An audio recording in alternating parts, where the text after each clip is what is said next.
الأهلي مبتلى في المدربين سواء تورو في القدم ولينوس في السلة. مساء الفل، عاملين ايه؟ الأول بعتذر إن المفروض الفيديو ده كان يبقى امبارح بعد الماتش، بس لظروف كتير ودوشة كتير وانشغال كتير ونكد كتير بعد الخسارة الصراحة. ومش هنسى بارك للزمالك سواء على الصعود على لنهائي الكونفدرالية في القدم أو للصعود برضه لنهائي الكاس قدام المصرية للاتصالات في الباسكت وهزيمة الأهلي، وكانوا يستحقوا يا جماعة الفوز الصراحة، على الرغم إن المحترف بتاعهم ما كانش في يومه، ومش عارف لو كان في يومه كان عمل فينا إيه. طيب، الفيديو ده هيتقسم لثلاث حاجات. الجزء الأول هيبقى متعلق بالتعليق على ماتش نص نهائي الكاس امبارح. النص التاني هيبقى على رد فعل اللي حصل وايه ازاي نقدر نتفادى ده، وهل لينوس مكمل ولا لا، وليه هيتغير او ليه مش هيتغير. والباقي الاخير هنناقش فيه القائمه بتاعتنا بتاعت الاهلي في التصفيات الاولى في البال. بدايه، امبارح اللي حصل في ماتش السله كان واحد من اسوأ ماتشات الاهلي في السيزون ده، شبيه قوي بماتش الاهلي قدام سبورتنج الاول وماتش الاهلي قدام المصرية للاتصالات. حتى برضه السكور يعني كانت باينه خالص ان انت بالتيله بتجيب 55 60 باسكت، رقم متخلف قوي يعني ماشي. كان في كتير بره الجيم، الجندي كان تماما بره الجيم. كان في لعيبه كتير اصلا مركونين. بيبو لسه راجع عمل ماتش حلو في بتروجيت، انما بعد كده نزل لبس تو فاولز على طول واتسحب تاني. عمر طارق ما كانش في المود، ايهاب امين كان بره، زاك لوفتن كان ماشي على زجزاج. هو كان زاك فعلا كان زجزاج امبارح، لان زاك لوفتن بدأ ب 3 بوينتس حلوين، بعدين عك شويه، وبعدين جه على الفري ثرو ضيع كتير قوي كان ممكن ترجعك الماتش حتى وانت في منتهى السوق ده. واخيرا رجع تاني، هو اللي كان عمال يديك الاسيست، هو اللي قرب النتيجه. يعني انت قربت النتيجه بان هم يبقوا فارق بس 3 بوينت اللي هم يا دوبك ثلاثيه، وهربت منك تاني. مش فاهم خالص بيبو زهران اللي كان مركون قوي. لعب في اول كوارتر وتاني كوارتر شويه وبعدين ركنوا خالص. كان في اداره ماتش بشع من لينوس، محدش هيقدر ينكر ده. ومش اول اداره ماتش لينوس بشع، هو بيدير كل الماتشات طول السيزون بشع يعني. هو لولا التألق في الاداء الفردي للاعبين هو كده كده ضايع. وكنت بتكلم قبل كده على لينوس ان هو في مشكلتين. هو مدرب جاي من الدوري اللبناني مش بيلعبوا دفاعات على قد ما هم بيهاجموا. وثانيا ان هو لو انت شايف ان ارقامه كويسه في الدوري اللبناني، لان كان معاه امكانيات رهيبه كلاعبين.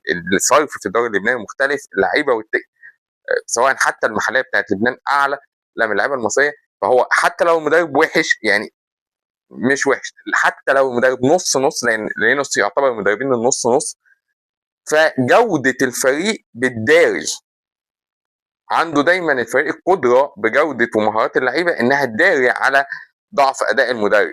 انما في مصر وفي الاهلي تحديدا انت محتاج مدرب قوي عشان يداري على ضعف جوده اللعيبه عندك. وبخلاف ان الفرق التانية كمان بتلعب بدفاعات اقوى، فلينوس مش هيفيدك في النقطه دي. فاحنا خسرناها، كنا نستحق الخساره. فتمام، خلينا ننقل للنص التاني. ردود افعال على الماتش، وقال ايه اللي هيحصل مع لينوس وهل يكمل. في كام نقطه ردود الافعال اللي جايه على اللعيبه اوفر قوي. يا جماعه انتوا بتهاجموا عمرو الجندي بجد؟ اللي هو مصر انه يخش يجيبها وهي خلاص مش بتيجي. هي ما جاتش الماتش ده بس، يعني حق ربنا. انما عمرو الجندي بيدخل وبيصر انه يخش يعمل الفلوته وبيجيب الفلوته، بيجيبها وبتيجي، وانت عارف وانا عارف انها هتيجي. فمش ماتش ولا ماتشين اللي هيخلينا نقلب لعمرو الجندي ونقول اصله عجز. عمرو الجندي بنص رجل يلعب لوحده. عمرو الجندي السيزون اللي فات وهو ما مش فجأة عجز من سيزون لسيزون، هو اللي كان شايل مركز 4. لو انت ناسي، ساب مركز 3 خالص وهو اللي كان شايل مركز 4. فعمرو الجندي يعني هنبكي بدل الدموع دم اما يبطل، وهنعرف قيمته وهنقول لك يا عم يجي بس يلمس على الواقف. خلاص الفريق كله كان اوف امبارح، فمش هتشيلها للجندي.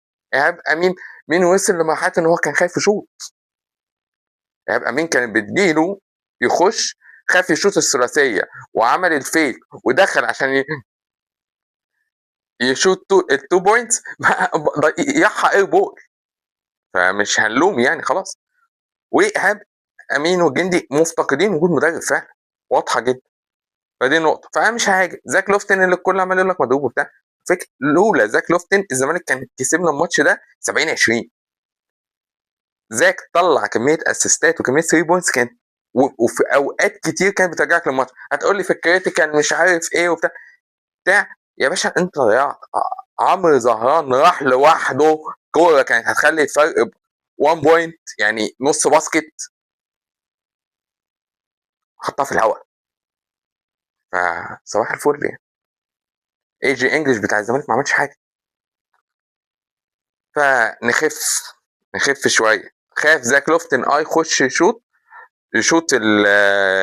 الفري ثرو الاخيره. يا باشا واحد مضيع 5 فري ثرو يخش يضيع لك السته والسبعه ما يسيبها.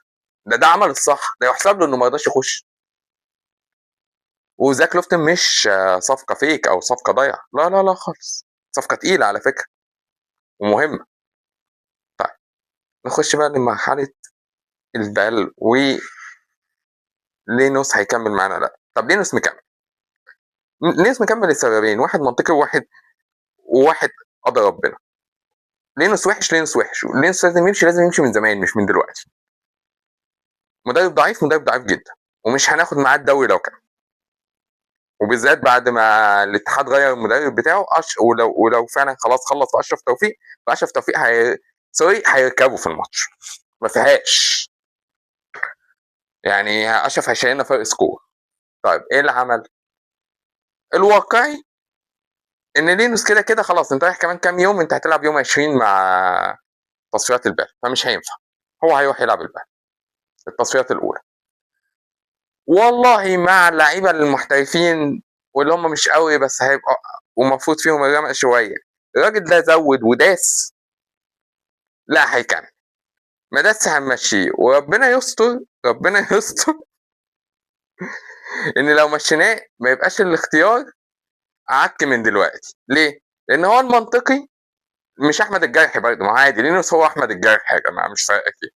المنطقي ان انت تروح ترجع اوجوستي بوش. حافظ الفريق حافظ اللعيبه بيدرب المنتخب. حتى لو قلت لي اصل المنتخب بتاع الموضوع سهل هيجي الشهر ونص دول وبعدين نبقى نشوف الدنيا فيها ايه. يلعب معاك نهائي الدوري ويلعب معاك ايه نهائي الباقي.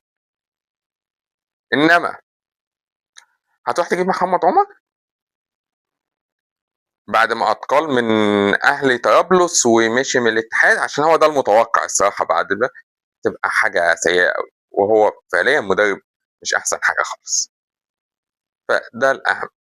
خلينا اخر حاجه مع بعض كده نشوف بسرعه قائمه الاهلي اللي رايحه البال ونشوف رايحه لغايه فين. احنا رايحين بالبوينت جارد زاك لوفتن وجون جوردن ويوسف الغيش. يوسف الغيش كده كده لازم يبقى في حد من اللعيبه تحت السن فهو اللعيب تحت السن. جون جوردن هو جاي عشان يريح زاك لوفتن ونشيل بقى حوار ايهاب امين ما يلعبش بوينت جارد ويروح يلعب في الشوتنج جارد. رايحين في الشوتنج جارد بايهاب امين وكيفن ميرفي. وعلى مركز 3 رايحين بعمرو جندي وبيبو زهران. مركز 4 اللي هو الباك فورورد رايحين بأوساي أوسيفو. ده اللي احنا جبناه من الجي ليج وإيمانويل أونيجو وسيف سمير. وأخيرا رايحين ببيبو وعمر طارق ومالك ياسر برضه هيلعب بين 3 و4 بين 4 و5 دول على مركز السن. مش وحشة بس المحترفين وبالذات بعد اللخبطة واللي ما ينفعش يجوا بتاع مش أحسن حاجة. فيعني مش بعيد تبقى صعود من واحد من المعاناة وعشان كده في احتمال فعلا ان لينوس يمشي بعدها. بس هنشوف مين اللي هيجي ونتمنى طبعا التوفيق للاهلي. ودايما كنت بحب استنى الاهلي في البال مع اوجستي عشان يجي اللعيبه المحترفه اللي بتيجي عشان اشوف متعه وكوره الصراحه. فخلينا نشوف الدنيا رايحه على فين. وخساره كاس مش اخر الدنيا عشان نهد المعبد. بس الاهم البطولتين الجايين.